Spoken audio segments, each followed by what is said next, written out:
The summer heat pressed down on Glenwood like a suffocating blanket, turning the asphalt into a shimmering mirage that danced along Highway 47. Rebecca Turner gripped the worn steering wheel of her 2008 Honda Odyssey, feeling every rattle and groan of the aging minivan as it struggled down the two-lane road. The check engine light had been glowing amber for 3 weeks now, a constant reminder of yet another problem she couldn't afford to fix. Through the rearview mirror, she caught a glimpse of her daughter Emily, 8 years old, with auburn hair falling across her face as she dozed in the back seat. The child's school backpack sat beside her, patched with duct tape at the seams.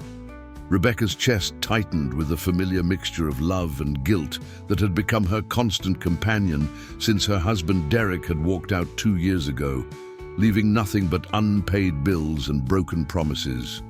The digital clock on the dashboard read 6:47 p.m. Rebecca had just finished a double shift at Maggie's Diner on the east side of town, where she'd spent 14 hours on her feet serving truckers, families, and lonely travelers their coffee and pie.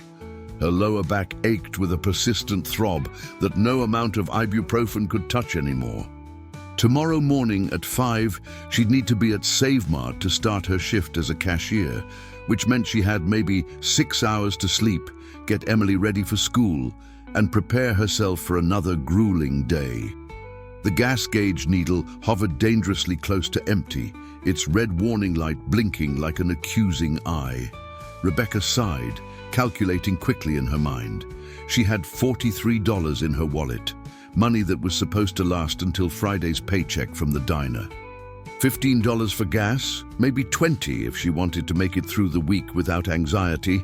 That left $23 for groceries, Emily's school lunch money, and the copay for her daughter's upcoming dentist appointment that she'd already rescheduled twice.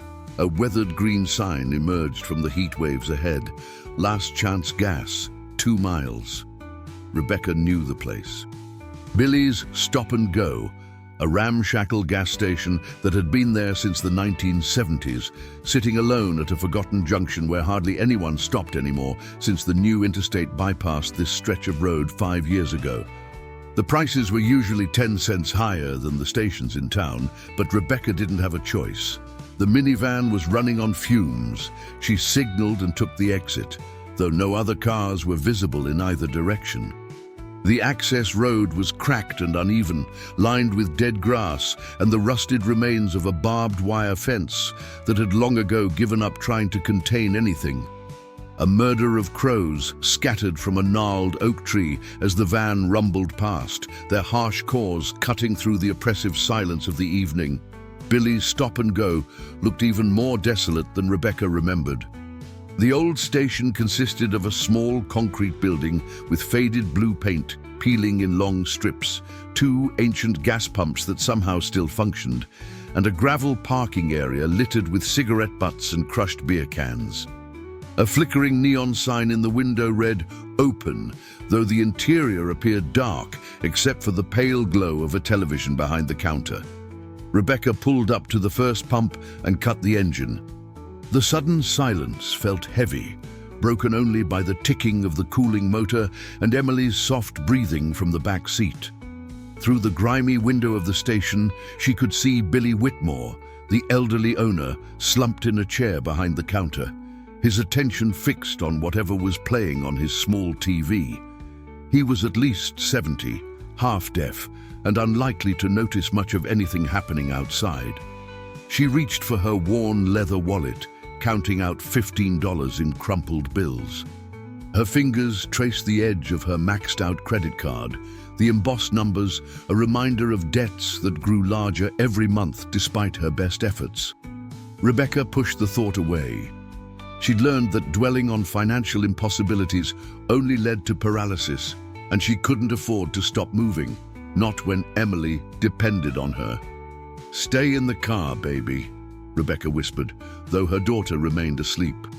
She stepped out into the oppressive heat, feeling it slam into her like a physical force.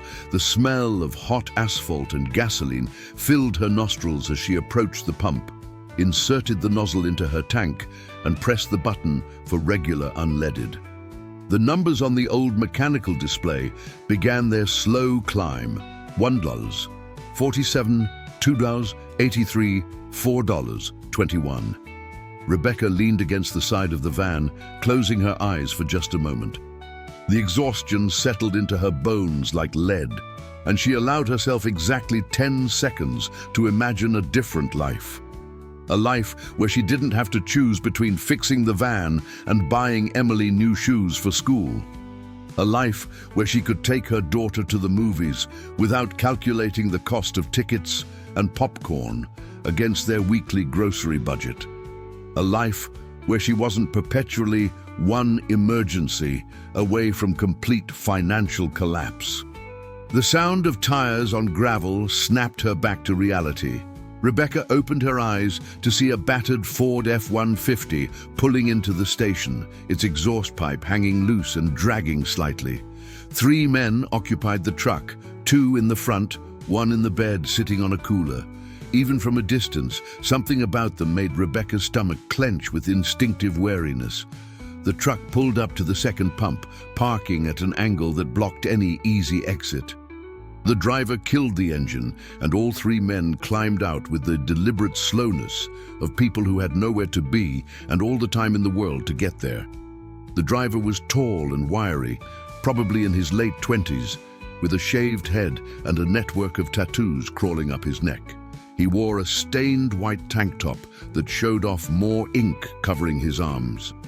His companions were cut from similar cloth, one shorter and stockier with a patchy beard and a Confederate flag bandana tied around his head. The other lean and fidgety with darting eyes and the jittery movements of someone who'd had too much of something. Rebecca looked away quickly, focusing on the gas pump display. $11, $32, $12, $89. She willed it to move faster. Behind her, she heard the men's voices carrying across the parking lot, rough and loud in the still evening air. "Man, I'm telling you, that meth head Jimmy owes me $200, the tall one was saying, his voice raspy like he'd smoked too many cigarettes. "He thinks I'm gonna forget, but I remember every damn dollar." "Jimmy ain't got 200 cents, the stocky one laughed, a harsh braying sound. "You're gonna have to beat it out of his sorry ass, Tyler." Tyler. Rebecca filed the name away automatically. A survival instinct learned from 2 years of navigating the world alone as a woman. Know who's around you, remember details, stay aware. The pump clicked off. $15. 0 exactly. Rebecca carefully replaced the nozzle and screwed her gas cap back on, her movements efficient and purposeful. She just needed to get back in the van, wake Emily gently, and drive away. Simple. Easy. In 5 minutes, this place would be in her rearview mirror. But as she turned toward the driver's door, she found her path blocked. The tall one, Tyler, had moved with surprising speed for someone who'd seemed so casual. He stood between her and the van door, a smile playing at the corners of his mouth that didn't reach his cold blue eyes. "Evening, ma'am," he drawled, the politeness of his words contradicted by the predatory gleam in his gaze. "That's a nice van you got there. Looks like it's seen better days, though." Rebecca's pulse quickened, but she kept her voice steady. "Excuse me, I need to get back to my daughter." She tried to move around him, but Tyler shifted his weight, casually blocking her path again. His companions had drifted closer, forming a loose semicircle. The stocky one leaned against the van's passenger side, while the jittery one circled around toward the back. "Now don't be in such a hurry," Tyler continued, his smile widening. "We're just being friendly. Ain't often we see a pretty lady out here all alone. What's your name, sweetheart?" "I really need to go," Rebecca said, her voice firmer now despite the fear rising in her throat. She glanced toward the station building, but Billy Whitmore remained oblivious, his face still illuminated by the bluish glow of his television. "Oh, come on now," the stocky one chimed in, his breath reeking of beer as he leaned closer. "My buddy Tyler here just asked you a simple question. That's Marcus, by the way." He gestured to the jittery one. "And I'm Cody. See? Now we all know each other. Practically family." Marcus had his face pressed against the van's rear window, peering inside. "Hey, she's got a kid in here, little girl sleeping." The mention of Emily sent a bolt of pure terror through Rebecca. "Get away from my daughter," she said sharply, all pretense of politeness evaporating. "Get away from my van right now, or I'll scream." Tyler laughed, a sound devoid of real humor. "Scream? Out here? Who's gonna hear you, sweetheart? Old Billy in there can't hear his own farts." He took a step closer, and Rebecca could smell the sour tang of sweat and cigarettes on him. "You think you're too good to talk to us? That it? We ain't good enough for a stuck-up bitch like you?" Rebecca's hands trembled, but she forced herself to meet his eyes. "I just want to leave. I don't want any trouble." "Well, maybe we do want trouble," Cody said, pushing off from the van. "Maybe we're tired of people like you looking down on people like us. Coming through here in your fancy van." "It's 12 years old and barely runs," Rebecca interrupted, anger cutting through her fear. "I work 2 jobs to keep my daughter fed. I'm not looking down on anyone. I just want to go home." "2 jobs?" Marcus giggled, a high-pitched sound that set Rebecca's teeth on edge. "What are you, some kind of saint? Poor single mama working her fingers to the bone." "Probably makes more money than all 3 of us combined," Tyler said, his voice taking on a harder edge. "Well, we can't get decent work because people like her vote for politicians who send our jobs overseas. Ain't that right, sweetheart? You vote for all them liberals who care more about immigrants than Americans." "I don't want to talk about politics," Rebecca said desperately. "Please, just let me leave." Tyler's hand shot out and grabbed her wrist, not hard enough to hurt, but firm enough to prevent her from pulling away easily. "What's the rush? We're having a conversation here." That touch was the breaking point. Rebecca yanked her arm back with all her strength, breaking his grip. "Don't touch me!" Her voice rose to a shout. "Get away from me and my daughter!" The mood shifted instantly. Tyler's mock-friendly expression vanished, replaced by something uglier. "You think you can talk to me like that? You think you're better than me?" Cody moved to block the van's rear door, while Marcus positioned himself near the front. They had her boxed in now. 3 men against 1 exhausted woman in an abandoned gas station as the sun sank lower toward the horizon, painting the sky blood red. Rebecca's mind raced through her limited options.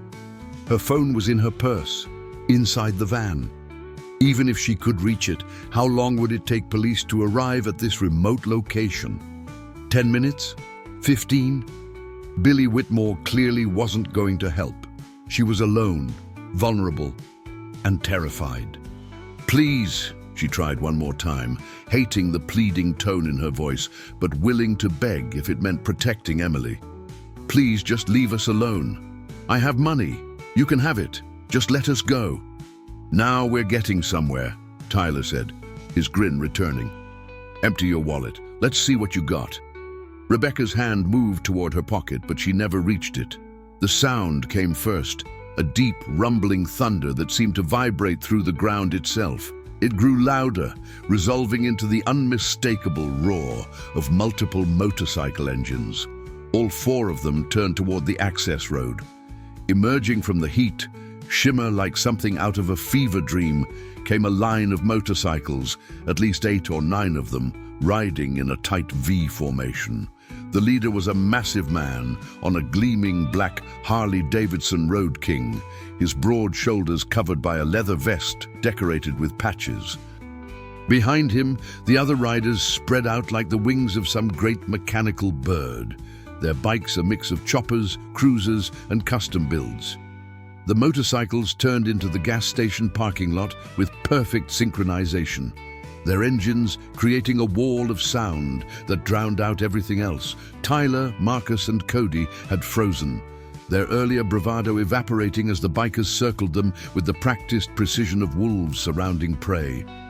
The lead rider killed his engine, and one by one, the others followed suit until the sudden silence felt almost as loud as the previous roar.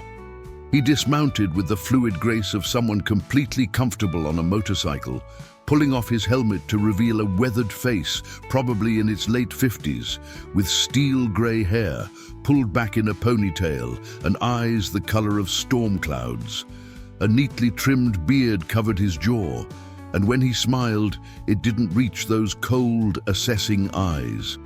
"Evening, gentlemen," he said, his voice gravelly but calm. "Seems like we interrupted something. Hope we're not intruding on your conversation with this young lady." The other bikers had dismounted as well, forming a loose semicircle that mirrored the way Tyler and his friends had trapped Rebecca. Except this time, the three men were the ones surrounded. Rebecca noticed the patches on their vests immediately. Iron Brotherhood MC arched across the back, with Glenwood Chapter underneath. The front patches displayed various insignia, military service medals, Brotherhood symbols, and one that simply read, "Veteran." Tyler tried to salvage the situation with false bravado. "This ain't none of your business, old man. Just having a friendly chat with the lady here." "Is that so?" The lead biker turned his attention to Rebecca for the first time, and his expression softened almost imperceptibly. "Ma'am, are these gentlemen friends of yours?" Rebecca shook her head, not trusting her voice to remain steady. "Did they touch you?" another biker asked, this one younger, maybe mid-30s, with a scar running down his left cheek and rage simmering barely contained beneath his calm exterior. "He grabbed my wrist," Rebecca said quietly, gesturing toward Tyler. The temperature in the parking lot seemed to drop 20 degrees. The lead biker took a step toward Tyler, and despite being perhaps 2 inches shorter, he somehow seemed to loom over the younger man. "Son, I'm going to give you and your friends here some very simple instructions, and you're going to follow them exactly. Understood?" Tyler's jaw clenched, his hands balling into fists. "We don't take orders from—" He never finished the sentence. In a movement almost too fast to follow, the lead biker had Tyler's arm twisted behind his back and his face pressed against the hood of the Ford F-150. None of the other bikers had moved, but their stillness was more threatening than any overt aggression could have been. "Let me introduce myself properly," the lead biker said conversationally, as if he wasn't currently restraining a man twice his size. "My name is Vincent Sullivan, though most folks call me Hawk. I did 3 tours in Afghanistan with the 75th Ranger Regiment before an IED decided to redecorate my leg with shrapnel. These fine gentlemen with me are my brothers, not by blood, but by choice, and by the oath we took to protect people who can't protect themselves." He increased the pressure slightly, and Tyler gasped. "Now here's what's going to happen. You and your 2 friends are going to get in that rusty piece of shit truck, and you're going to drive away from here. You're not going to look back. You're not going to think about coming back. You're going to thank whatever God you believe in that we showed up when we did, because what you were about to do to this lady and her child, that would have required a response that would have made your mama weep over your hospital bed. Are we clear?" "Clear," Tyler managed through gritted teeth. Hawk released him and stepped back. Tyler stumbled, rubbing his arm, his face flushed with humiliation and rage. For a moment, Rebecca thought he might do something stupid, try to fight or reach for a weapon. But whatever he saw in the faces of the 9 bikers surrounding him apparently convinced him otherwise. "Let's go," Tyler muttered to his companions. Marcus and Cody needed no additional encouragement. They practically scrambled into the truck, and within 30 seconds the Ford was spitting gravel as it accelerated back onto the access road, leaving a cloud of dust in its wake. Rebecca's legs suddenly felt weak, as if all the adrenaline that had been holding her upright had drained away at once. She grabbed the van's side mirror for support, her breathing coming in short, shallow gasps that she couldn't quite control. "Ma'am, you should sit down." A woman's voice, unexpectedly gentle. One of the bikers was a woman, Rebecca realized now, tall and lean with honey blonde hair in a braid, wearing the same leather vest as the men. She approached slowly, hands visible and non-threatening. "I'm Dana Mitchell. You've had quite a scare.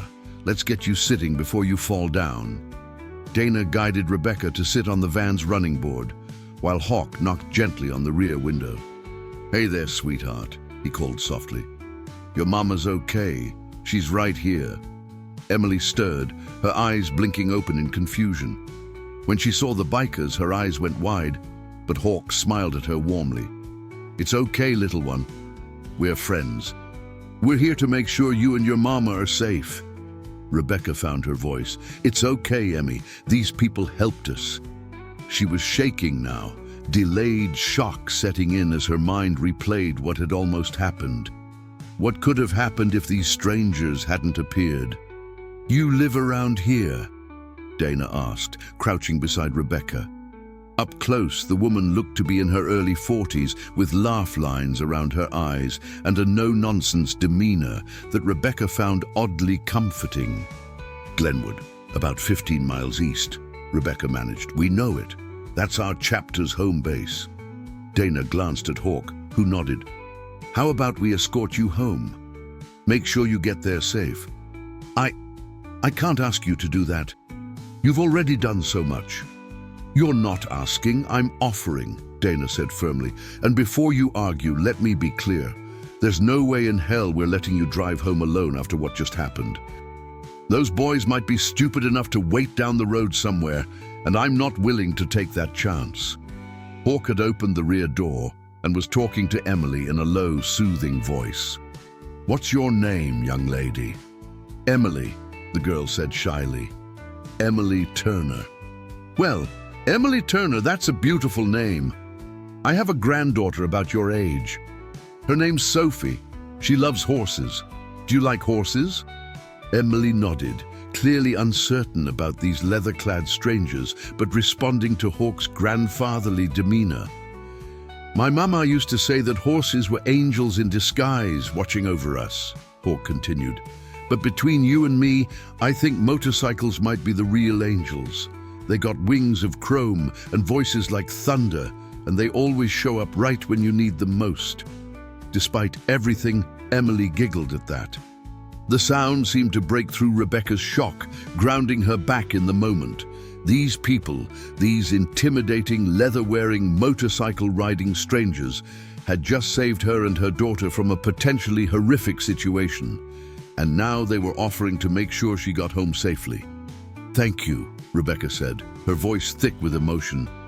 I don't know how to thank you." "No thanks necessary," Hawk said, straightening up. "This is what we do. Iron Brotherhood isn't just a name, it's a promise. We look after people in our community who need looking after." One of the other bikers, a compact man with dark skin and intelligent eyes, approached with a bottle of water. "Here, drink this. Slow sips." Rebecca accepted it gratefully, the cool water helping to steady her nerves. She noticed now that each of the bikers had subtle differences in their patches and insignia. Some were clearly veterans, others had different symbols she didn't recognize, but they all shared the same core patch: Iron Brotherhood MC, Glenwood Chapter. "I'm Rebecca," she said finally. "Rebecca Turner." "Pleased to meet you, Rebecca, though I wish it was under better circumstances," Hawk replied. He gestured to his companions. "That's Marcus Jazz Henderson who gave you the water. The gentleman with the scar is Tommy Reeves. We call him Reaper, but don't let that scare you. He's a teddy bear underneath all that intimidation. The big guy over there is Michael Santos, Tiny for short. Tiny was easily 6'5" and built like a linebacker, his vest straining across massive shoulders. He waved cheerfully, completely contradicting his nickname in the most obvious way possible. Hawk continued the introductions. "That's Kevin Walsh, Charlie Briggs, Raymond Ford, and Pete Donnelly." Each man nodded in turn. "And you've met Dana, who keeps all of us in line when we get too stupid for our own good." "Someone has to," Dana said dryly. "Otherwise you boys would have forgotten to eat and would be running your bikes on fumes and wishful thinking." The easy camaraderie between them was evident, the kind of bond that came from years of riding together and watching each other's backs. Rebecca felt something loosen in her chest. These were good people. Unconventional, maybe even a little frightening in appearance, but fundamentally decent human beings who'd chosen to help a stranger in need. "If you're okay to drive, we'll follow you home," Hawk said. "2 bikes in front, the rest behind. Nobody's going to bother you with an Iron Brotherhood escort." Rebecca nodded, finishing the water and standing on legs that felt more stable now. "Emily, honey, buckle up. We're going home." As she climbed into the driver's seat, Dana appeared at her window. "Rebecca, do you have anyone at home? Husband, boyfriend, family?" "No, it's just us." Dana's expression softened with understanding and something else, recognition, perhaps, of a shared experience. "Okay, would it be all right if I stop by tomorrow? Just to check on you, make sure you're doing okay. Sometimes the shock doesn't really hit until the next day." Rebecca surprised herself by saying yes. She didn't usually accept help from strangers, had learned through hard experience that most offers came with strings attached. But something about Dana's straightforward manner suggested that the only string attached here was genuine human concern. The drive home became something Rebecca would remember for the rest of her life. The minivan, which had seemed so pathetic and inadequate earlier, now felt like a chariot leading a parade of powerful motorcycles. Hawk and Dana rode point in front of her, their bikes' red taillights guiding her through the gathering darkness. Behind her, the other 7 bikers formed a protective convoy, their headlights creating a cocoon of light and safety. Emily knelt on the back seat, watching the motorcycles through the rear window with wide-eyed fascination. "Mama, they're like knights, like in my storybook." Rebecca glanced in the rear-view mirror at her daughter's awestruck face, then back at the motorcycles flanking them. "Yes, baby, they are exactly like knights." The 15 miles to Glenwood passed quickly. As they entered the town limits, passing the weathered welcome sign, Rebecca noticed curtains twitching in windows and people stepping onto porches to watch the unusual procession. The Iron Brotherhood was known in Glenwood. Their clubhouse was a converted warehouse on the south side of town, but seeing them escorting someone always drew attention. Rebecca lived in the Meadowbrook Mobile Home Park, a collection of aging trailers and manufactured homes where most of the residents worked multiple jobs just to make rent. She guided the van to her space, number 47, where her faded beige double-wide sat beneath a scraggly oak tree. The small wooden deck she'd built herself last summer was still holding up, though the railing wobbled if you leaned on it too hard. She parked, and the motorcycles formed a semicircle in the narrow street, their engines idling like mechanical heartbeats. Hawk dismounted and approached as Rebecca opened her door.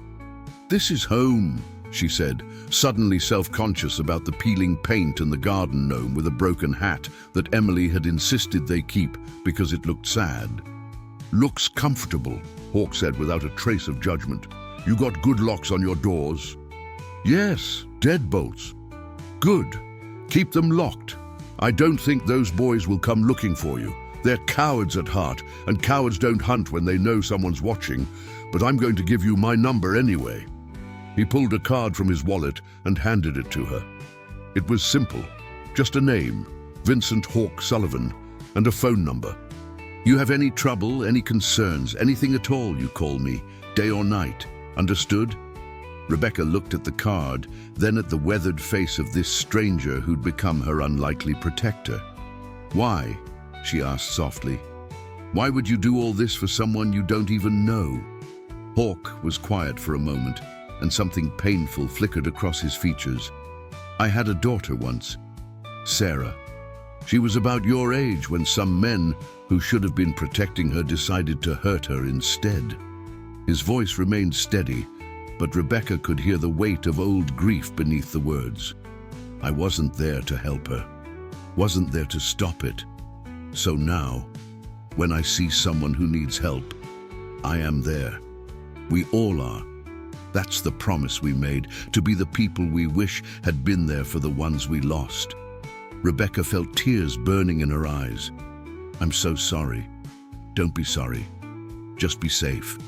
And remember, you've got people watching out for you now, whether you asked for it or not. That's what community means. Dana approached, having parked her bike. I'll stop by tomorrow afternoon, around 3. That work for you? I'll be at Save Mart until 4, Rebecca said. But after that, yes. 4:30 then. I'll bring coffee, the good kind, not the dishwater they serve most places. Emily had climbed out of the van and stood close to her mother, staring at the bikers with a mixture of awe and curiosity. Hawk crouched down to her level, his knees popping audibly. You take care of your mama, okay, Emily? She's pretty special.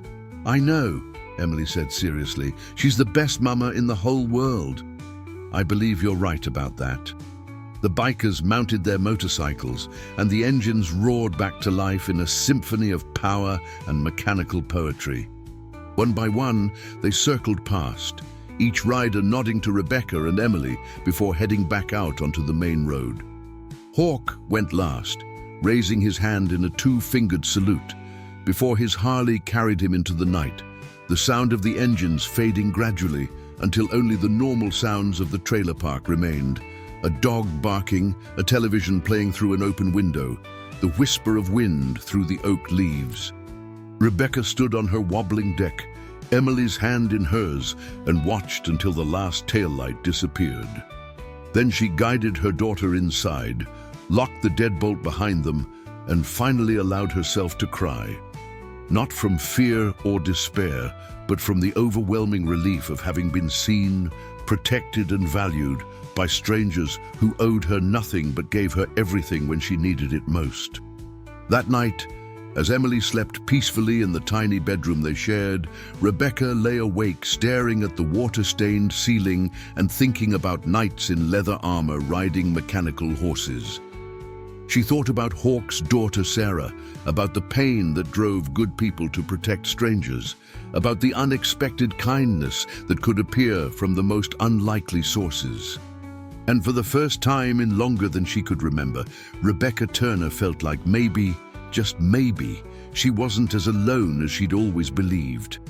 The morning after the incident at Billy's Stop and Go, Rebecca woke at 4:45 a.m. to her alarm's persistent beeping, her body protesting every movement as she dragged herself from bed. Her mind kept replaying the events of the previous evening.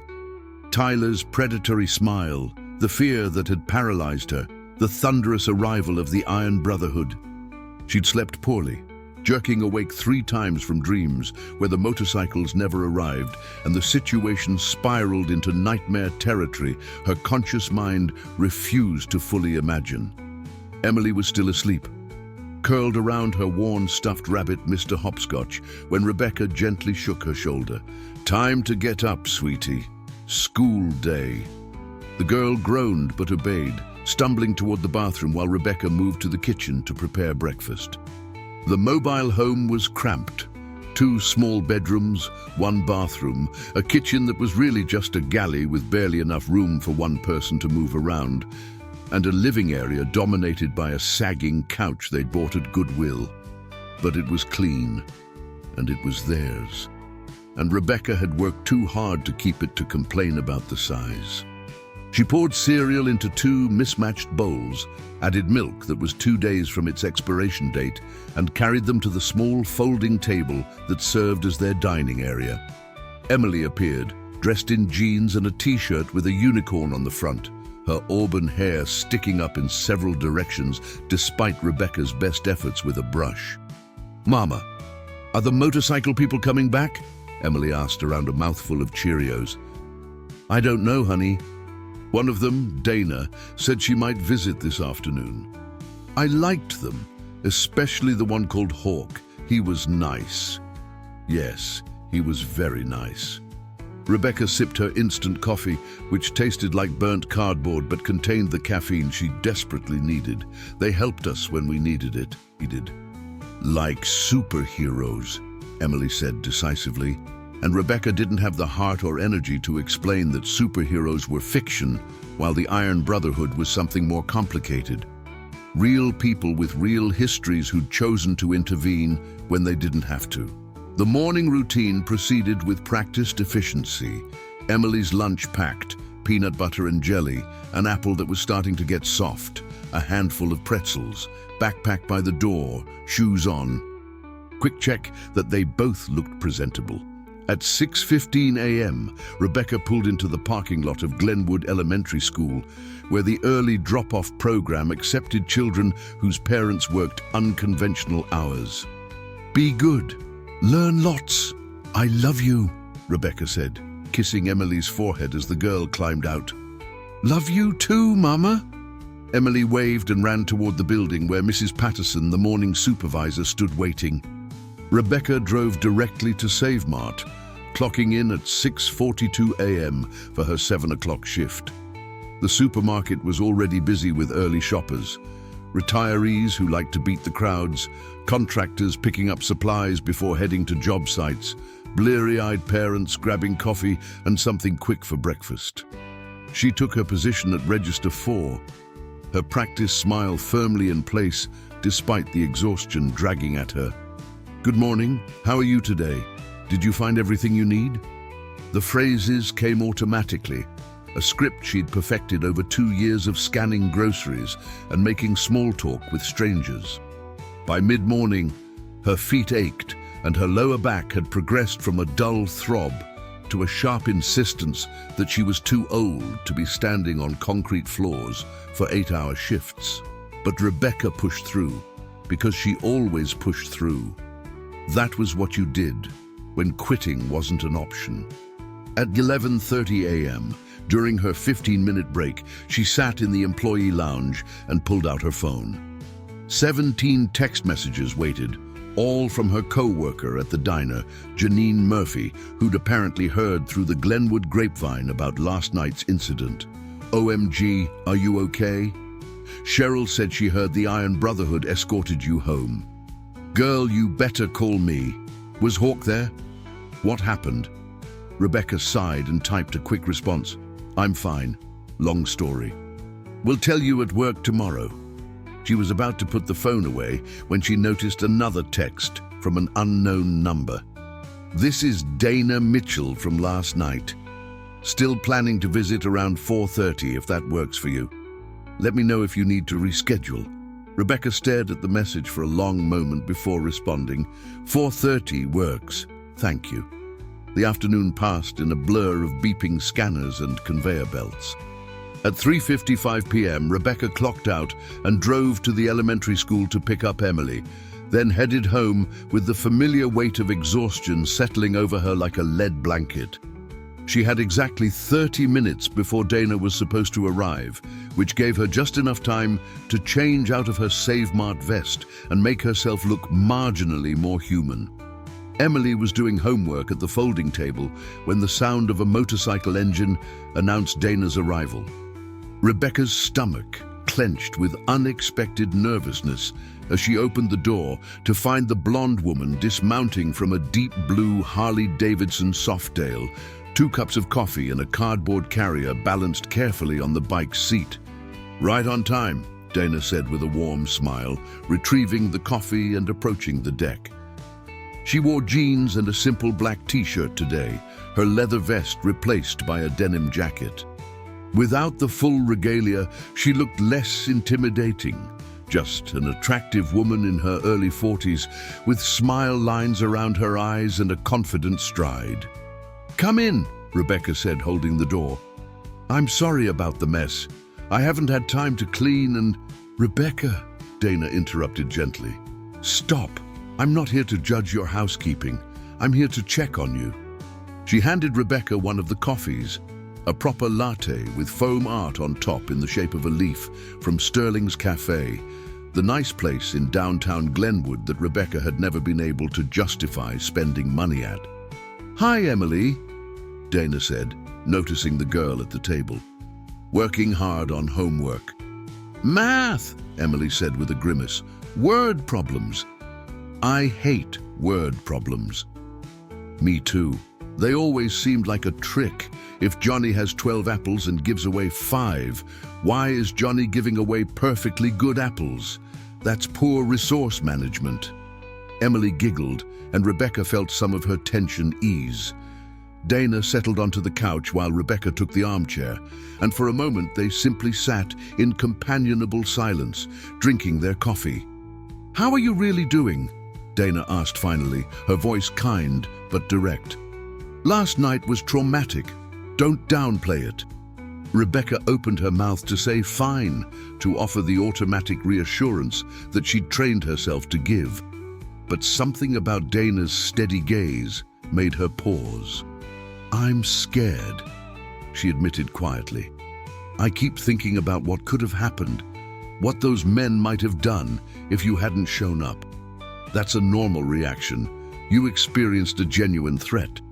But nothing actually happened. I should be grateful and move on." "Rebecca, listen to me." Dana leaned forward, her expression serious. "Something did happen. 3 men cornered you and your daughter in an isolated location and made you fear for your safety. That's not nothing. That's assault, psychologically, if not legally. You don't have to minimize it." Tears pricked at Rebecca's eyes, and she blinked them back furiously. She couldn't afford to fall apart. She had dinner to make, bills to review, Emily's homework to check. There was no time for trauma processing. Dana seemed to read her mind. "When's the last time someone took care of you, Rebecca? Not Emily, you. When's the last time you weren't the strong one holding everything together?" The question hit Rebecca like a physical blow. She couldn't remember. Even before Derek left, she'd been the responsible one, the planner, the person who made sure bills were paid and appointments were kept. Derek had been charming and fun, but fundamentally unreliable, and after he walked out, the full weight of survival had fallen entirely on her shoulders. "I don't have time to not be strong," Rebecca said, her voice barely above a whisper. "If I fall apart, Emily suffers. The bills don't get paid. We lose the house. I can't afford weakness. It's not weakness to acknowledge trauma, it's human." Dana paused. "Look, I'm not a therapist, and I'm not going to pretend I have all the answers. But I've been where you are. Maybe not the exact circumstances, but the same bone-deep exhaustion of being a woman alone, trying to keep everything together with duct tape and determination. What happened to you?" Dana took a long sip of her coffee before answering. "I was married to a man who seemed perfect on paper, Marcus Mitchell, successful real estate developer, pillar of the community, active in church. What nobody outside our house saw was that Marcus had very specific ideas about how a wife should behave, and when I didn't meet those expectations, he had very specific ways of correcting me." Rebecca's breath caught. "He hurt you. For 8 years. I kept thinking I could fix it, fix us, fix him. I made excuses, I hid bruises, I told myself it was my fault for not being good enough." Dana's voice remained steady, but Rebecca could hear the old pain beneath the words. "One night, he went too far. Put me in the hospital with 3 broken ribs and a concussion, and even then, I was ready to go back to him because I didn't think I could survive alone." "How did you get out?" "Hawk. He was friends with my brother, and when he heard what happened, he and some of the other Brotherhood members showed up at my hospital room. They didn't threaten Marcus. They didn't have to. They just made it very clear that if I wanted to leave, they would make sure I could. They helped me file the restraining order. They moved my stuff out while Marcus was at work. They gave me a job at the bike shop we run, and they became my family when my actual family told me I was overreacting and should work harder on my marriage. That's why you stopped yesterday. That's why we always stop. Every single member of the Iron Brotherhood has a story, Rebecca. Hawk's daughter, my abusive marriage. Tommy's sister died from a drunk driver who got 6 months because his daddy was a judge. Jazz lost his best friend to a mugging that could have been prevented if someone had intervened. We're not heroes. We're just people who got tired of watching bad things happen to good people and decided to do something about it." Emily had abandoned her homework and was listening with wide eyes. Dana noticed and softened her tone. "Sorry, kid. Heavy stuff." "It's okay," Emily said seriously. Bad people should be stopped. Yes, they should. Dana turned back to Rebecca. Here's what I came to tell you. You're not alone anymore. Whether you want it or not, you've got a whole group of people who consider it their personal business to make sure you and Emily are safe and okay. That's how the Brotherhood works. We look after our own, and you're one of our own now. I don't know how to accept that, Rebecca said honestly. I'm not used to people helping without expecting something in return. Then it's time to learn, because we're not going away. Dana pulled a folded piece of paper from her jacket pocket. I brought you something. It's a list of resources in Glenwood. Food bank, sliding scale medical clinic, legal aid, childcare assistance. You probably know about some of these, but maybe not all of them. Rebecca unfolded the paper, scanning the carefully handwritten list. Why would you do all this? Because I remember what it's like to feel like you're drowning with no lifeline. And because sometimes all it takes is one person saying, I see you and you matter, to make the difference between giving up and keeping going. They talked for another hour, the conversation meandering from practical matters to shared experiences of single motherhood to Dana's stories about the Brotherhood. Rebecca learned that the organization had started 15 years ago when Hawk and 5 other veterans realized they were struggling to adjust to civilian life and needed the structure and brotherhood they'd lost leaving the military. What began as a support group for vets had evolved into something larger, a community organization that ran a bike repair shop, organized charity rides, volunteered at the local VA hospital, and had developed a reputation for showing up when people needed help. We're not a gang, Dana emphasized. We don't deal drugs, we don't run illegal operations. We're just a motorcycle club that believes in taking care of our community. Some of the guys are a little rough around the edges. Okay, more than a little, but they're good men with solid hearts. I could tell, Rebecca said, the way they handled those men last night. It could have turned violent, but it didn't. That's Hawk's influence. He believes in measured response. Intimidation when necessary, violence only as an absolute last resort. Most of the time, the threat is enough. Dana checked her phone. I should get going. But before I do, this Saturday, we're having a barbecue at the clubhouse. Nothing fancy, just food and music and hanging out. I'd really like you and Emily to come. Rebecca's instinct was to refuse.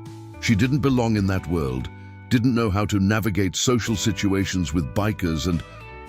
Before you say no, Dana interrupted, understand that Emily would love it. We'll have other kids there. Several of the members have children, and you could use a day where someone else does the cooking and you just get to relax. I don't want to intrude. You're not intruding. You're accepting an invitation from someone who wants to be your friend. It's allowed, Rebecca.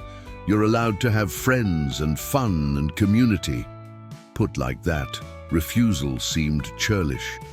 What time? 2 o'clock. I'll text you the address, but it's easy to find.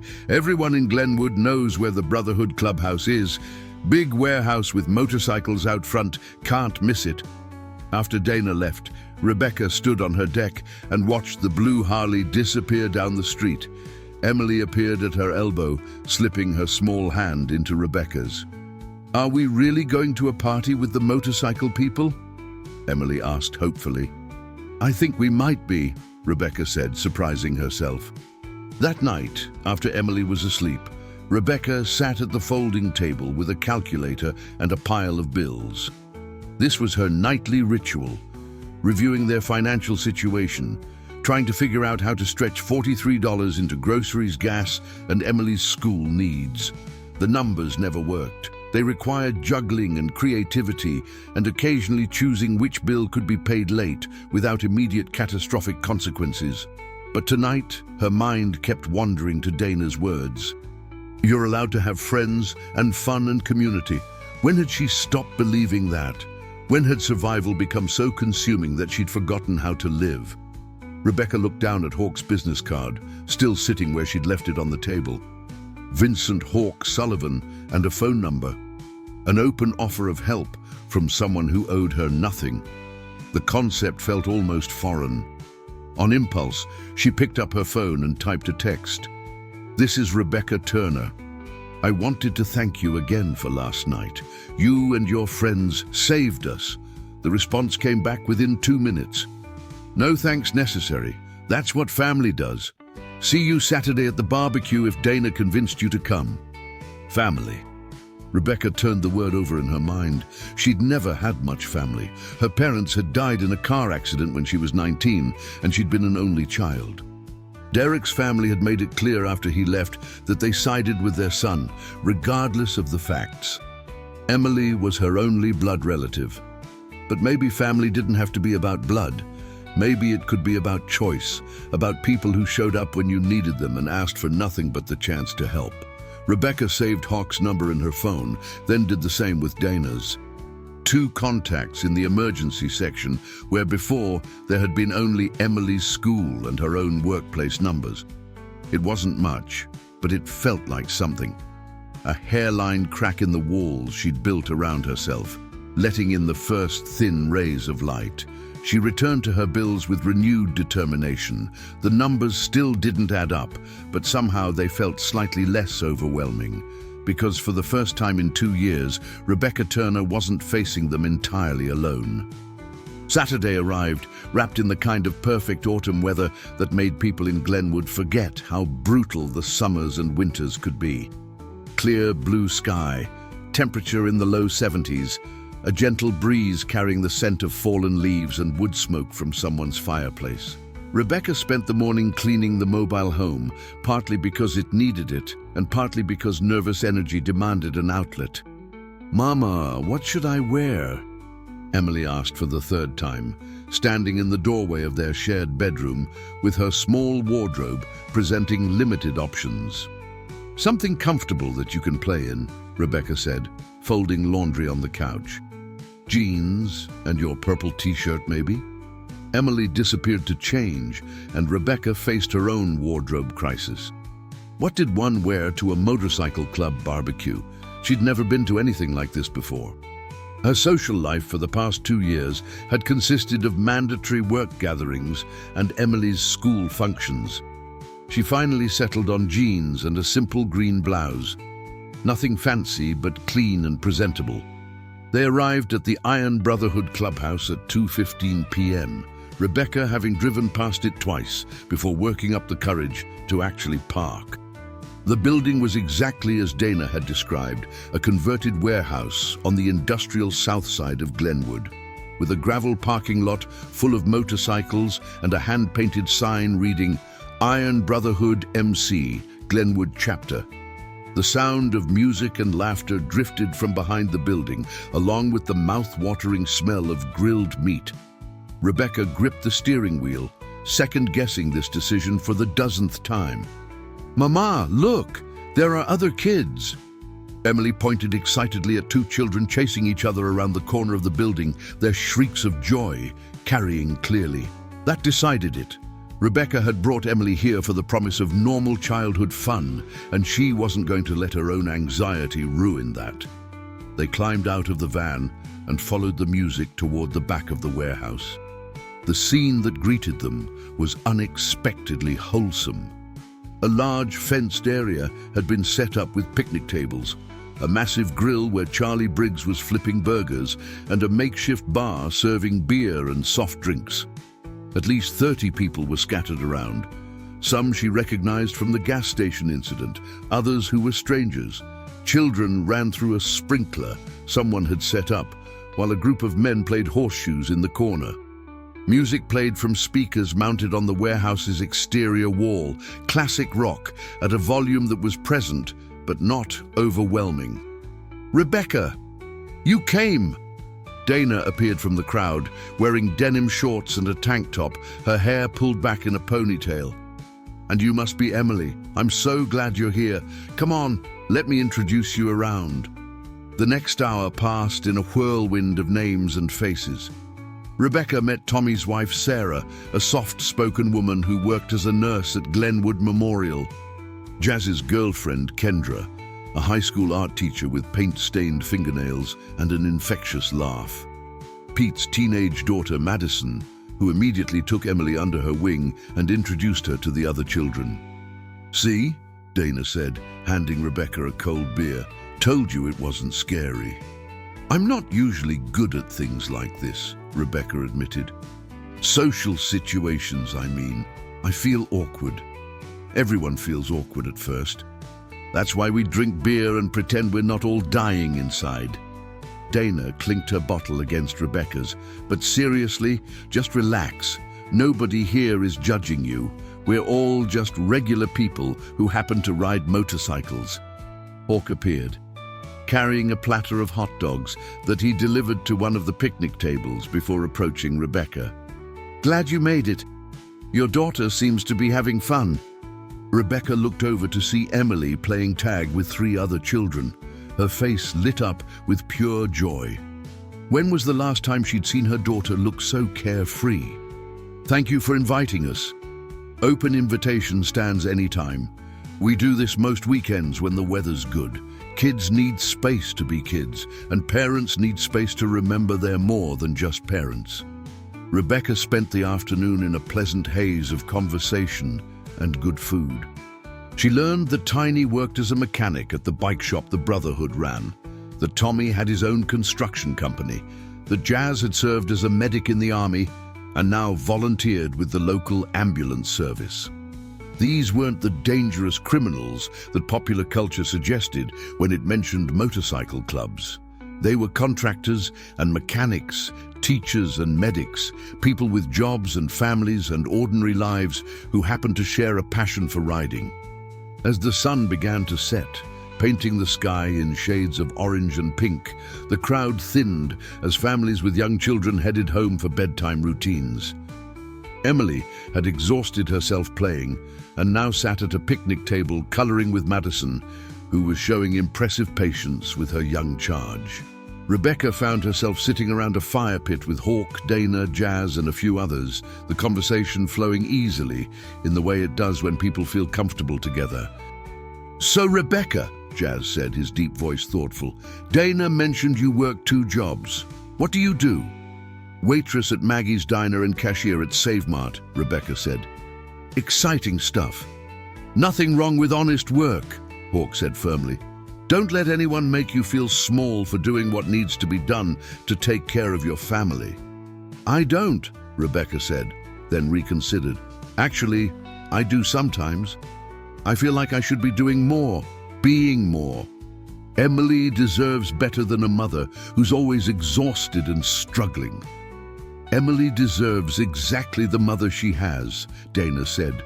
"A woman who works herself to the bone to provide for her child, who protects her, who loves her." "That's not nothing, Rebecca.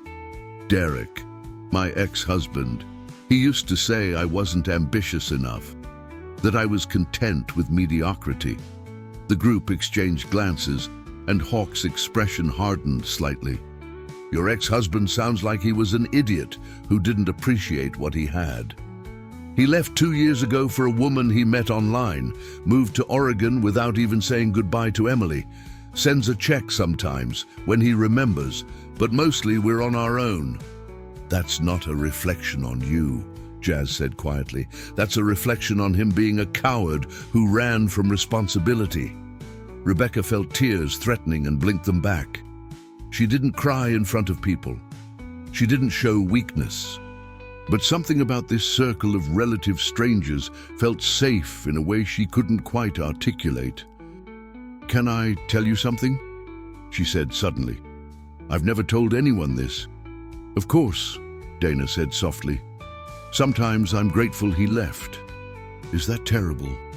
"I know Emily misses having a father and I feel guilty about that, but Derek he wasn't mean or abusive, but he was absent even when he was present.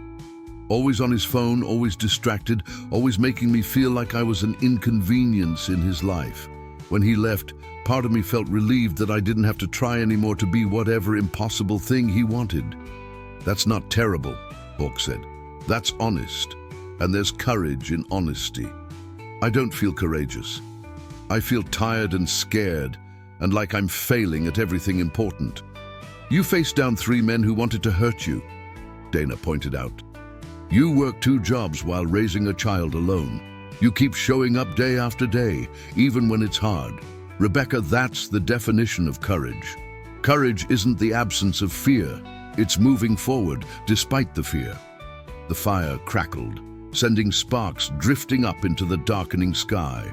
Around them, the last few stragglers were cleaning up, storing away folding chairs and wrapping leftover food. "Can I ask you all something?" Rebecca said. "Why does this matter to you? I'm just some random person you helped once. You don't owe me ongoing support." Hawk stared into the fire for a long moment before speaking. "I told you about my daughter Sarah. What I didn't tell you was how she died. After the assault, she spiraled.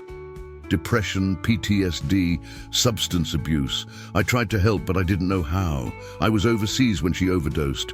24 years old, bright and beautiful, and destroyed by men who saw her as a thing to use rather than a person to respect."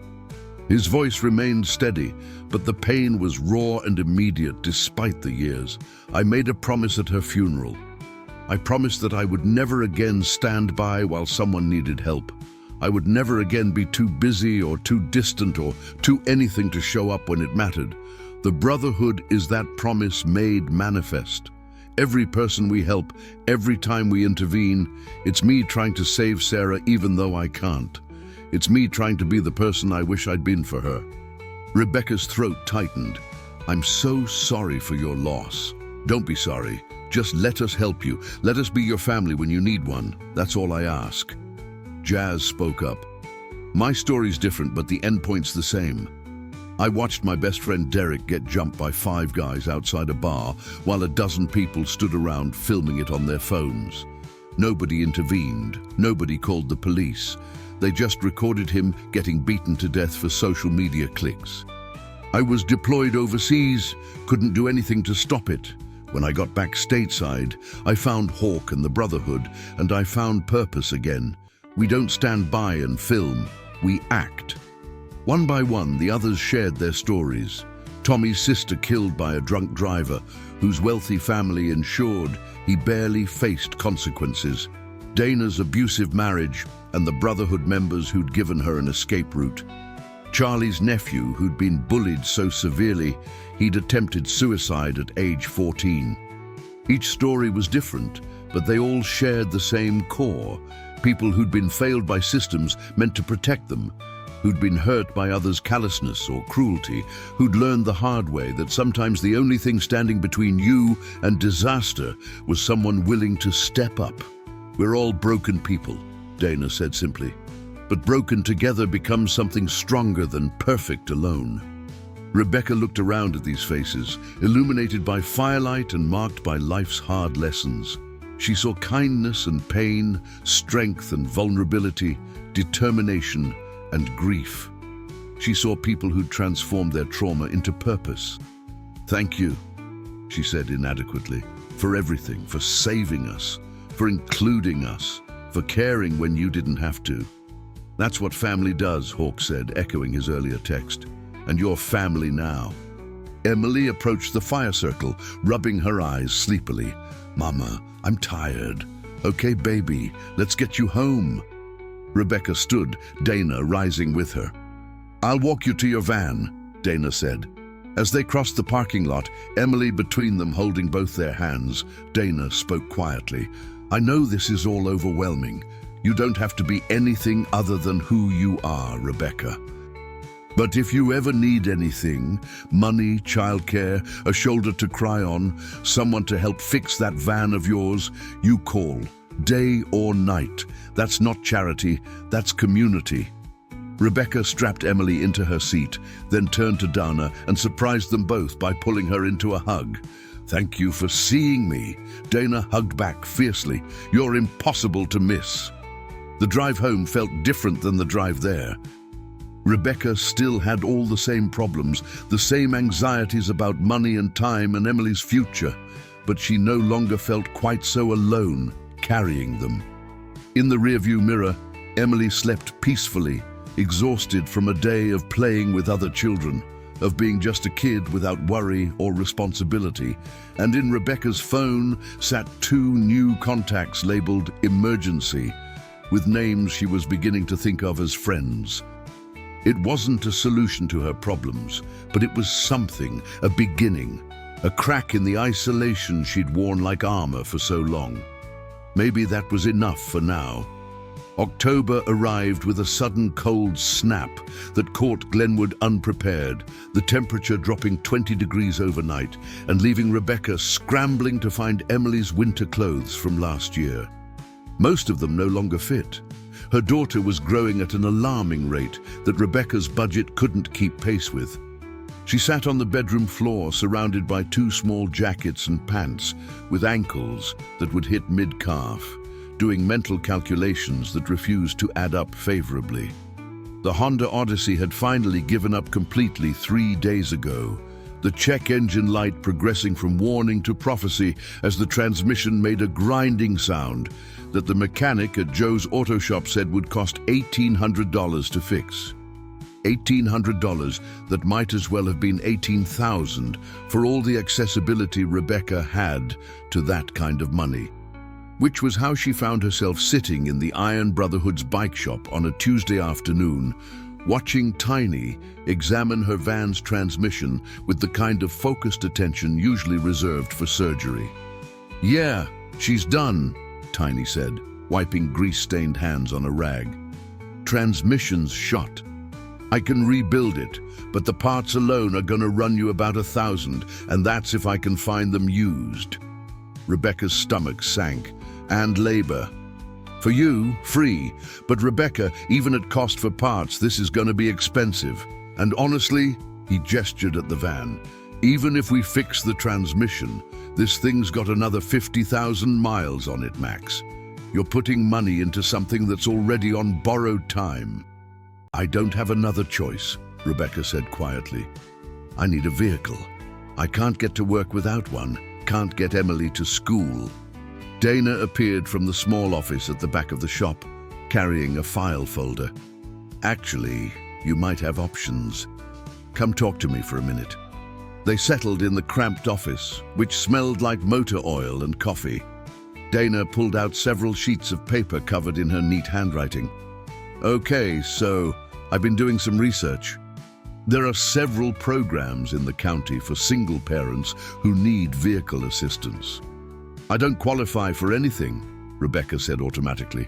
"I make just enough to be above the poverty line, but not enough to actually live." "That's what I thought too, but look at this." Dana spread out the papers. "This program through the Methodist Church doesn't have income restrictions. They donate refurbished vehicles to families in need, first come, first served, based on demonstrated need. You'd have to write an application explaining your situation, but I think you'd have a strong case." "How long does that take?" "Usually about 6 weeks from application to receiving a vehicle, if you're approved." 6 weeks. Rebecca did the math. 6 weeks of bumming rides from co-workers, imposing on neighbors, maybe taking the bus on routes that would turn her 15-minute commute into an hour-and-a-half journey involving 2 transfers. It was possible, but exhausting. "In the meantime," Dana continued, "several of us talked and we have a solution. Tommy's construction company has a truck they're not using right now. 2015 Ford F-150, runs great. He's willing to loan it to you until you get the situation sorted out." Rebecca shook her head immediately. "I can't accept that. What if something happens to it? What if I get in an accident or—" "Rebecca, stop!" Dana interrupted gently. "Tommy has insurance. The truck is just sitting in his driveway, collecting pollen. He wants to help. Let him help." "I don't understand why you all keep doing this," Rebecca said, frustration bleeding into her voice. "I'm nobody. I'm just some random person you helped once. Why do you keep showing up?" Dana leaned back in her chair, studying Rebecca with those kind, perceptive eyes. "You really don't see it, do you? You don't see your own value." "I see reality. I'm a waitress and a cashier, barely keeping my head above water. I have nothing to offer in return for all this help. First of all, those jobs are honorable work that you show up for every single day despite being exhausted and overwhelmed. Second, friendship isn't transactional.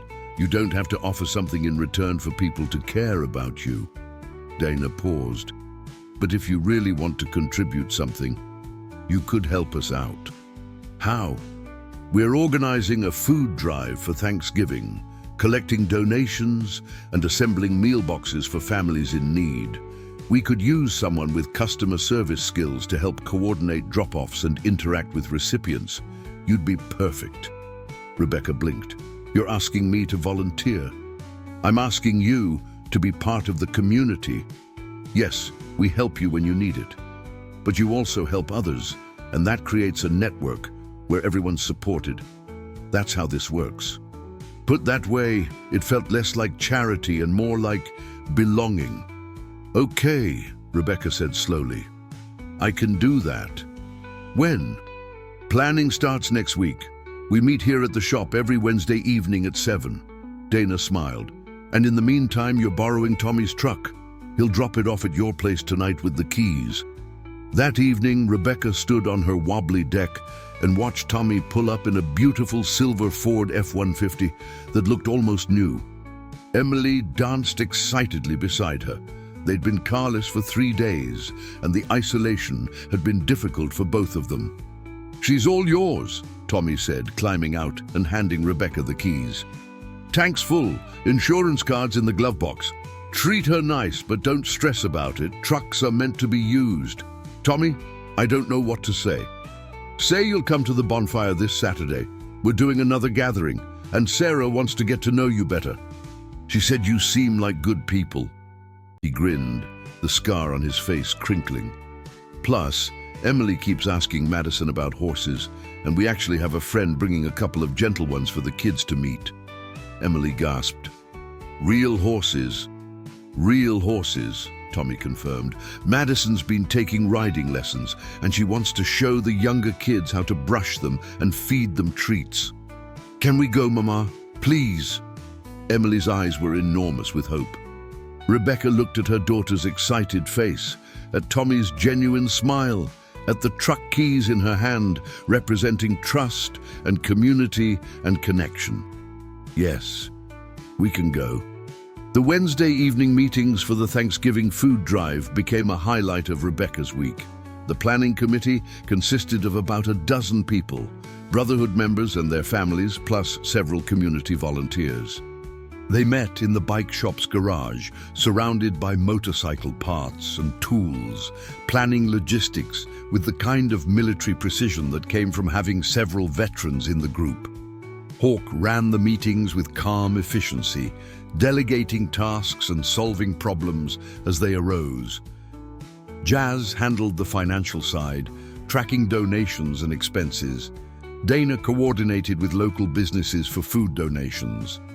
Rebecca found herself in charge of recipient intake, creating a simple application system, coordinating delivery times, and ensuring that families who needed help actually received it. You're really good at this, Kendra observed during their third meeting, watching Rebecca organize a color-coded spreadsheet on her laptop.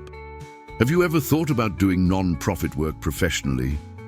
I don't have a degree, Rebecca said automatically. Most of those jobs require at least a bachelor's, and I dropped out of community college when I got pregnant with Emily. Experience counts too, Kendra pointed out, and you're developing serious organizational skills here. Don't sell yourself short. The comment stayed with Rebecca, planting a seed she didn't quite know what to do with. She'd never thought of herself as someone with marketable skills beyond the service industry. But coordinating this food drive, managing multiple moving pieces, communicating with donors and recipients, she was good at it. The realization felt strange and hopeful in equal measure. The Saturday bonfire brought even more people than the last gathering. Rebecca had stopped feeling nervous entering the Brotherhood's space. It had become familiar, almost comfortable. Emily ran off immediately to find Madison and the promised horses. while Rebecca found herself pulled into conversations with Sarah about nursing school options and with Jazz's girlfriend Kendra about local art classes for kids. "Emmy's got talent," Kendra said, showing Rebecca a drawing Emily had made during the last barbecue. "Real spatial awareness and color sense. I teach a youth art class on Saturday mornings at the community center, sliding scale fees, and I comp spots for families who need it. I'd love to have her." "She'd love that," Rebecca said, studying the drawing, a surprisingly sophisticated rendering of motorcycles and people that captured more emotion than she'd expected from an 8-year-old's artwork. "Bring her by this Saturday, 10 to noon. I'll get her set up." Rebecca added it to her mental calendar, which had gone from nearly empty 2 months ago to surprisingly full. Work schedules, yes, but also bonfire gatherings, planning meetings, now art class for Emily. They were building a life that extended beyond survival, and it felt both wonderful and terrifying. "Penny, for your thoughts?" Hawk appeared beside her, carrying 2 bottles of beer and offering her one. "Just thinking about how much has changed," Rebecca said, accepting the drink. 2 months ago, I didn't know any of you. Now you're woven into everything. Is that good or bad?" "Good. Scary, but good." She took a sip of beer. "I keep waiting for the other shoe to drop, you know, for there to be a catch or a cost or something that makes all of this make sense. The cost is that you have to let people care about you," Hawk said simply. "For someone who's used to being self-sufficient, that's not a small ask." "How did you know?" "Because I was the same way after I got back from Afghanistan. I'd spent years in the military, where showing vulnerability was weakness, where asking for help meant you couldn't handle your responsibilities. When I got stateside and everything fell apart, my marriage, my relationship with my daughter, my sense of purpose, I tried to white-knuckle my way through it alone, nearly killed myself with that stubbornness." Hawk stared into the bonfire, flames reflecting in his eyes. "Rock bottom for me was sitting in my apartment with my service pistol, trying to find a reason not to end it. And the reason I found was pathetic. I hadn't fed my neighbor's cat like I'd promised while she was out of town. That was it. That was the thread I held on to. Not wanting to let down a cat." Rebecca's breath caught.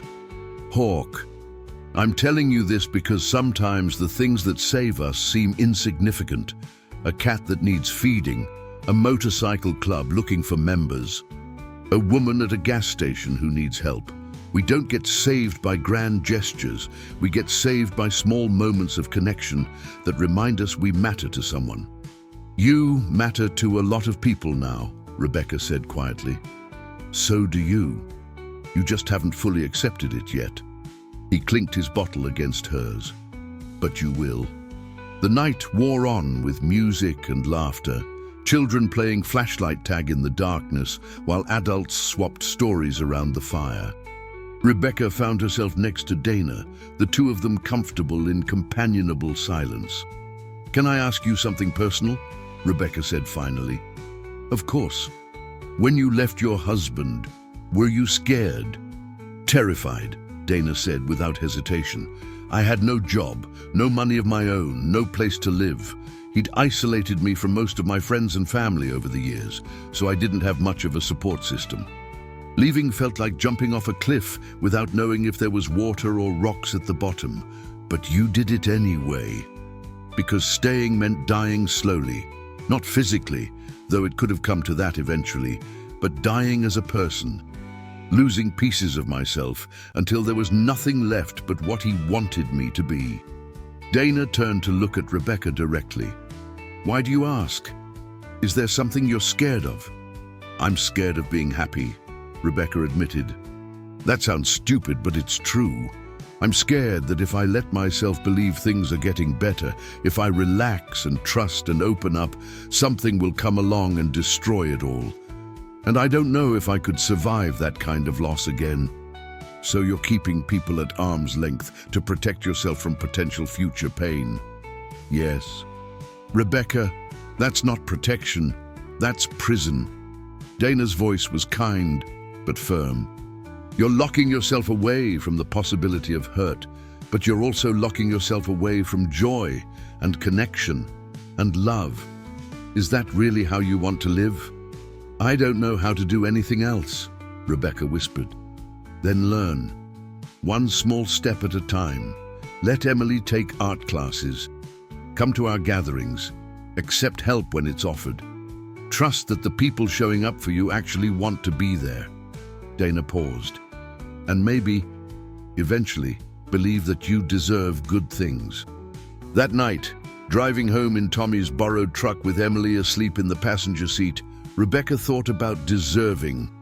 She'd never felt like she deserved much. Not happiness, not success, not love. Life had taught her that good things were temporary and usually came with hidden costs. But what if she was wrong? What if the brotherhood wasn't an anomaly, but rather a glimpse of what community could be when people chose to show up for each other? What if Derek leaving wasn't proof of her unworthiness, but simply proof that he'd been the wrong person? What if she actually deserved the kindness being offered? Rebecca pulled into her spot at Meadowbrook Mobile Home Park and sat for a moment, engine idling, considering possibilities.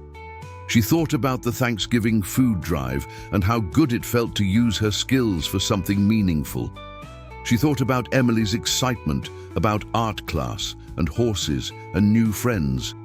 She thought about having people to call in emergencies, about being part of something larger than her own struggles. Slowly, carefully, like testing ice to see if it would hold weight, Rebecca allowed herself to imagine a future that wasn't just survival. A future where she had friends and community and maybe even someday the education and career she'd given up on years ago. It was a fragile hope, tentative and uncertain. But it was hope nonetheless, and that was more than she'd had in a very long time. Thanksgiving morning dawned cold and clear, the kind of November day where breath came out in visible clouds and frost painted delicate patterns on windows. Rebecca had been awake since 5 a.m., running through mental checklists for the food drive distribution that would begin at noon. Over the past 3 weeks, the planning committee had assembled 200 meal boxes, each containing everything a family needed for a complete Thanksgiving dinner: turkey, stuffing mix, canned vegetables, cranberry sauce, pie filling, and all the fixings. Local businesses had donated generously, and the Brotherhood members had kicked in funds to cover gaps. Now those boxes sat in the warehouse portion of the clubhouse, organized by delivery route and pickup time. Rebecca's spreadsheet had been printed and distributed to all volunteers. Her coordination system had worked flawlessly, and she felt a flush of pride at having contributed something meaningful. "You ready for this?" Dana asked, appearing with 2 large thermoses of coffee. The warehouse was already bustling with activity, Brotherhood members loading trucks, volunteers setting up the distribution table, Kendra organizing the children's activity corner, where families could wait comfortably. "I think so," Rebecca said, accepting coffee gratefully. "Everyone knows their assignments?" "Everyone knows their assignments. You did good work, Rebecca." The distribution began at noon exactly, and for the next 4 hours, Rebecca experienced what could only be described as organized chaos. Families arrived in waves, some picking up boxes, others receiving deliveries from volunteer drivers. Rebecca checked names off her list, answered questions, solved problems, and coordinated the constant flow of people and food with a competence that surprised her. She met single mothers like herself, working 3 jobs to keep their children fed. She met elderly couples living on fixed incomes who'd been choosing between medication and groceries. She met veterans struggling with PTSD and unemployment, families displaced by medical emergencies, people who'd fallen through every crack in the social safety net. And she watched the Brotherhood show up for all of them with the same no-judgment kindness they'd shown her. "This is what you do?"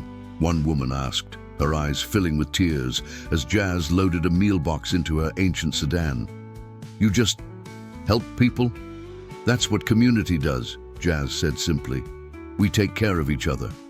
By 4 p.m., all 200 boxes had been distributed. The warehouse floor was littered with empty pallets and packing materials. Volunteers slumped in exhausted satisfaction, and Hawk stood at the center of it all with a smile that transformed his usually serious face. We did good today, he announced. 200 families have Thanksgiving dinner because this community came together. That's worth celebrating. Someone started clapping, and soon the entire warehouse erupted in applause and cheers. Rebecca found herself pulled into hugs by people she barely knew, all of them riding the high of collective accomplishment. This is your fault, you know, Tommy told her, grinning. Your organizational system made this possible. Last year, we had half the donations, but total chaos trying to distribute them. This year was smooth as butter. I just made a spreadsheet, Rebecca protested. You coordinated an operation involving 50 volunteers, 20 businesses, and 200 recipient families without a single major problem, Hawk corrected. That's not just anything, that's serious skill. Later, after the warehouse had been cleaned and most volunteers had departed, the core Brotherhood group gathered around a space heater in the office to decompress. Emily was with Madison and several other children, watching a movie in the adjacent room and completely content. So I have news, Rebecca said, her voice carrying a mix of nervousness and excitement. I got the vehicle from the church program. They called yesterday. A 2011 Toyota Camry runs great, and it's mine if I want it. That's fantastic, Dana exclaimed. When do you pick it up? Monday. And Tommy, that means I can return your truck. Thank you so much for the loan. It saved my life. Any time, Tommy said, though I'm gonna miss seeing my truck looking so clean. You detailed it better than I ever have. I couldn't return it dirty, Rebecca said, horrified at the thought. The group laughed, and conversation flowed easily into plans for the coming weeks. Someone mentioned the Christmas toy drive. Kendra talked about the youth art exhibition in December. Jazz brought up the possibility of organizing a winter clothing distribution since Thanksgiving had gone so well. Rebecca listened, contributing ideas and feeling increasingly like she belonged in this planning circle. These weren't just people who'd helped her anymore. They were colleagues, collaborators, friends. Rebecca, can I talk to you for a minute?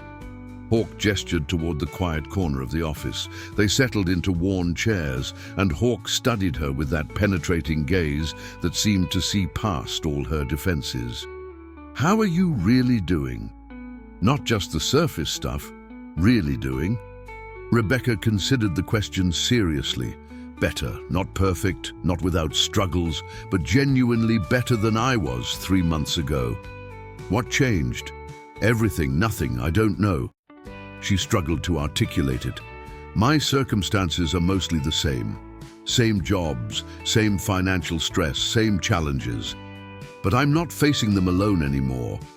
And that changes everything. I have people to call when something goes wrong. I have Emily in activities that make her happy. I have work that feels meaningful beyond just survival. That's good. That's really good. Hawk leaned forward. I want to run something by you. The Brotherhood is considering creating a paid position.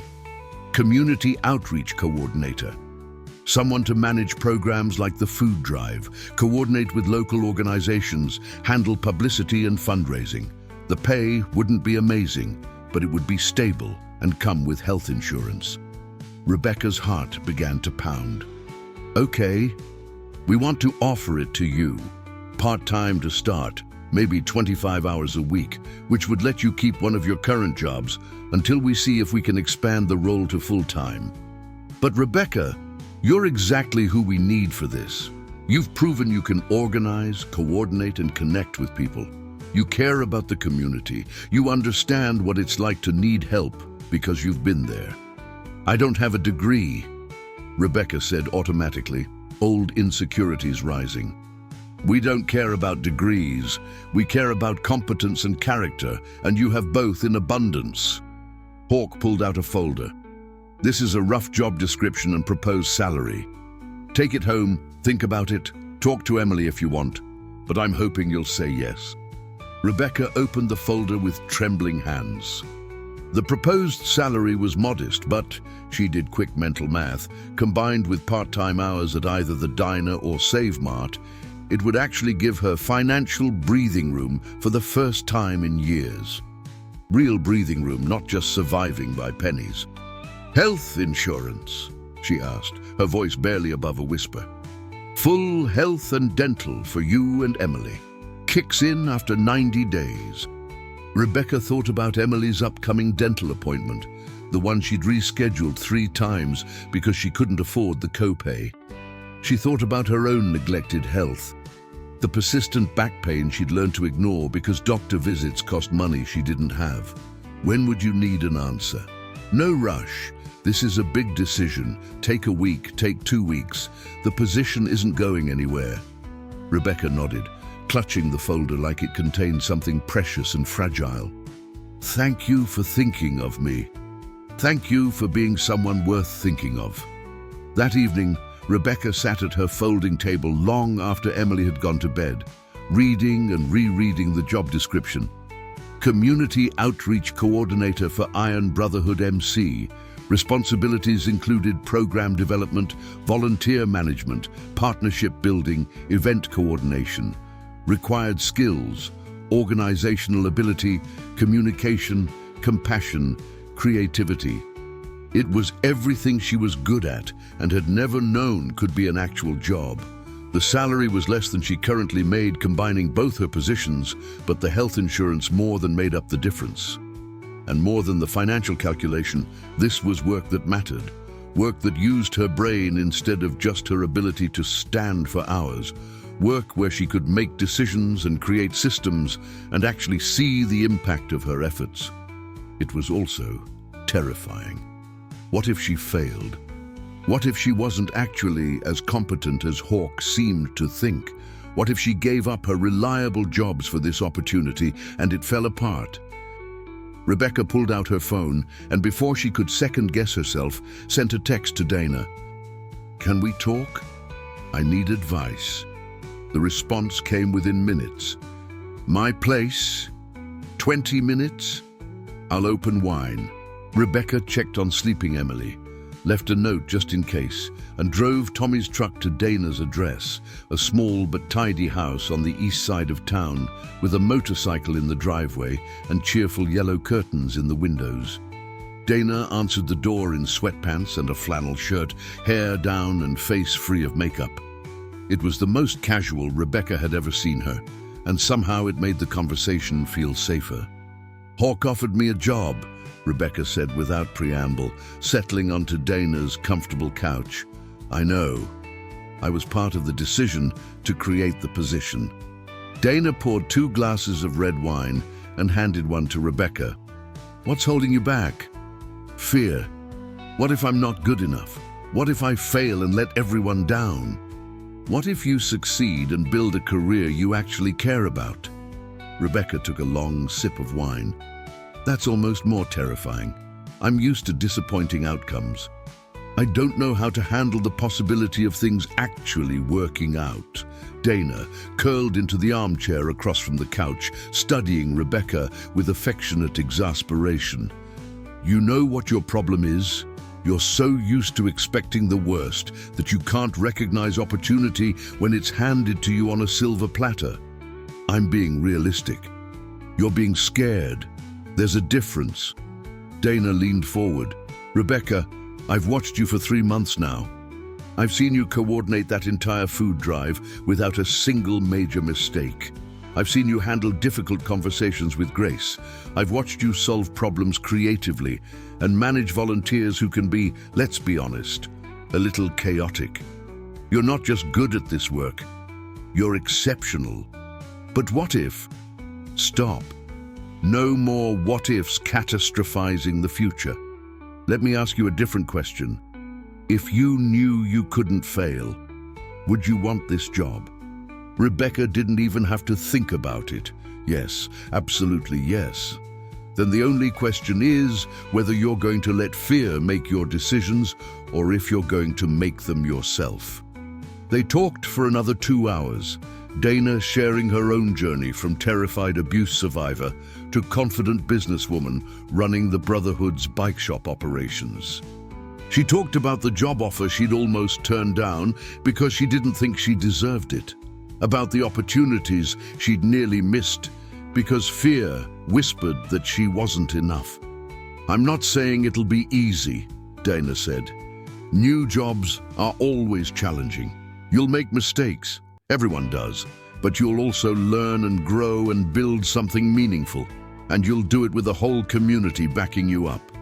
Rebecca drove home that night with something settled in her chest, not certainty exactly, but determination. She was tired of letting fear run her life, tired of playing small to avoid the possibility of failure. The next morning, she called Hawk before she could second-guess herself. "I want the job. When do I start?" His answering laugh was warm and delighted. "How about December 1st? That gives you time to give notice at one of your current positions and transition into the new role." "I'll need to quit the diner," Rebecca said, mentally calculating. "Save Mart has better benefits for part-time, and the hours are more flexible." "Whatever works for you. Welcome to the team, Rebecca." The following weeks passed in a blur of transitions. Rebecca gave her notice at Maggie's diner, where her boss Franny hugged her and wished her well. She reduced her hours at Save Mart to part-time evening shifts. She studied the Brotherhood's existing community programs, met with local non-profit leaders, and began developing ideas for spring initiatives. Emily thrived in Kendra's art class, coming home each Saturday with paint-stained clothes and stories about color theory and perspective. The Toyota Camry the church program provided was reliable and fuel-efficient, transforming Rebecca's daily logistics from constant stress to manageable routine.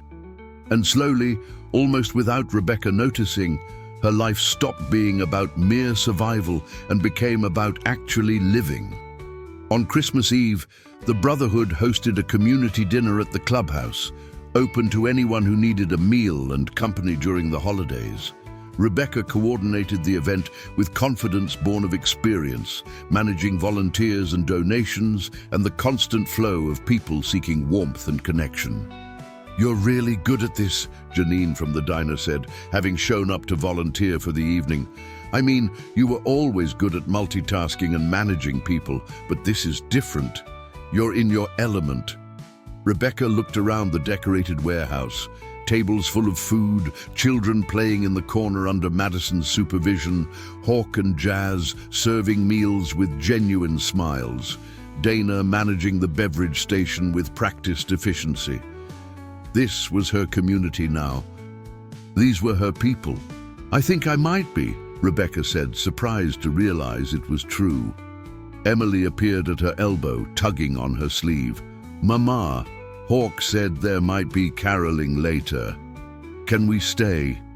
Rebecca looked at her daughter's hopeful face, at the community gathered in warmth and fellowship, at the life they were building that extended so far beyond the isolation and struggle of a year ago. "Yes, baby, we can stay." That night, after the dinner had ended and the warehouse was cleaned, Rebecca stood in the parking lot, watching the last volunteers depart. The temperature had dropped below freezing and her breath came out in clouds, but she wasn't ready to leave yet. Hawk emerged from the clubhouse, locking up for the night. "Hell of an event.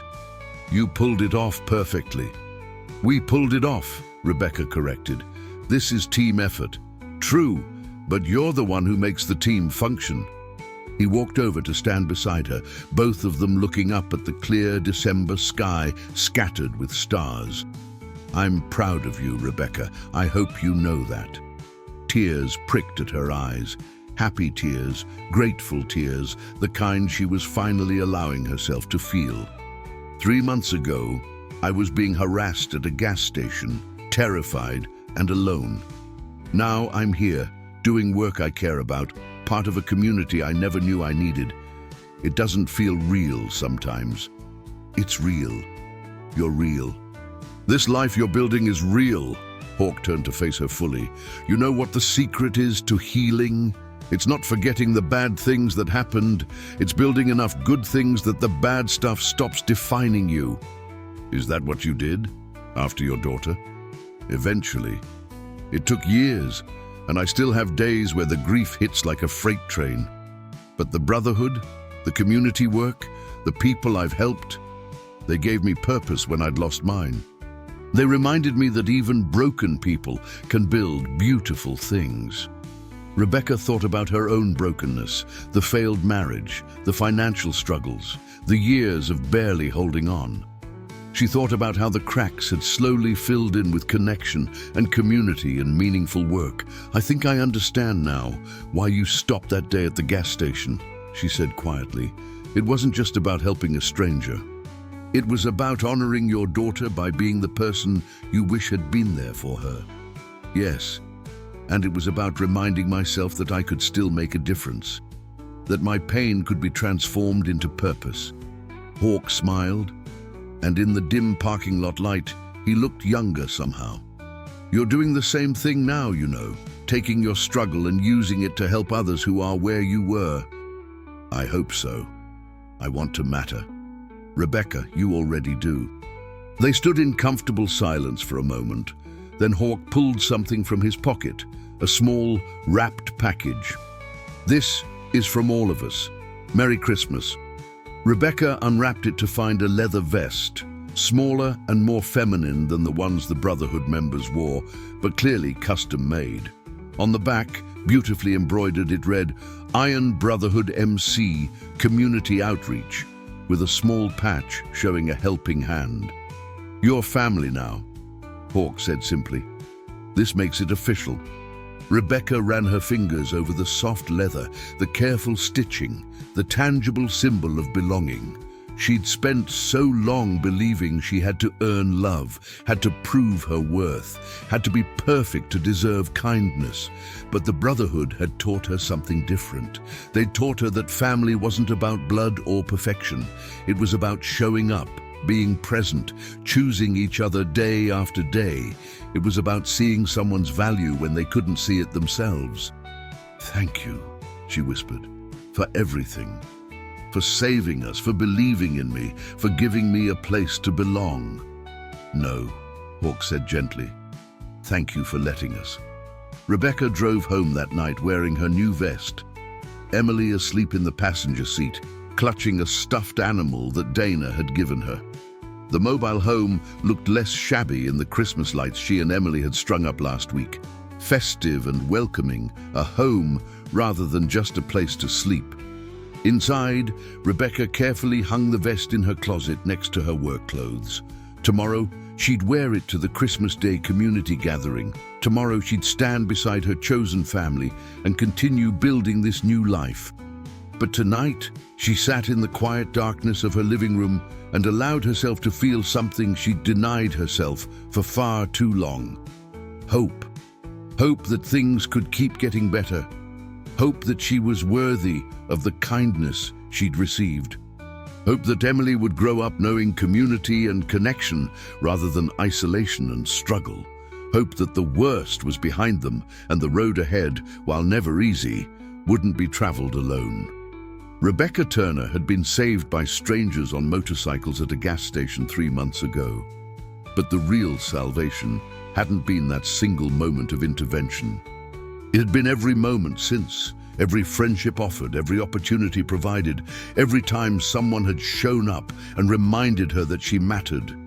The terror had ended when the motorcycles surrounded those men, but the healing had only just begun. And now, finally, Rebecca was ready to believe in it, too.